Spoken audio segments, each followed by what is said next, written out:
စာထဲမှာပေါင်နာမောကစိတ်တည်နေတယ်ကလေးကိုမထိပါစနဲ့လို့ရေးထားတာပဲဖြစ်ပါတယ်စာပိုင်ရှင်ရှာဖို့မိဖုရားကစောင်းရမ်းထောတဲ့ကုန်းကိုတောင်းဝင်ပေးလိုက်ပါတယ်စောင်းရမ်းထောတဲ့ကုန်းကိုမလာလို့နန်းတွင်းသူတွေကြွေဆင်းနေတယ်ငါကနောက်နန်းဆောင်ရဲ့စိတ်မိုက်လူဂျင်ရှိပါလေတူကိုတူမိတ်ဆက်လိုက်တယ်စာရေးပြတယ်မောင်တယောက်တည်းဖတ်တတ်မှန်ရိပ်မိလို့မောင်ကိုနောက်နန်းဆောင်ခေါ်သွားတယ်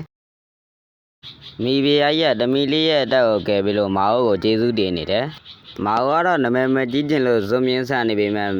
ဂျင်ရှိကမောင်ရေးထားတဲ့ပိဿဘာစာကိုပြပြီးတော့မောင်စာမှန်တက်တွေပြတယ်မောင်ညင်းမရတော့ဘူးကလေးတွေဖျားတာပါနာမုံမှာရှိတဲ့အစိတ်ကြောင့်ဆိုတာမောင်တိနေတယ်တချို့ပါနာမုံကြောင့်အပြောမဲ့တွေအသက်ဆုံးရှုံးခဲ့ဘူးတော့စောင်းကြမြိုင်မှာတမားတော်လောက်ခဲ့ဘူးတဲ့မောင်တိနေတယ်မောင်ရှင်းပြလိုက်မှပဲနောက်ဆောင်မိဖုရားနဲ့ဂျင်ရှိတို့နားလဲသွားတယ်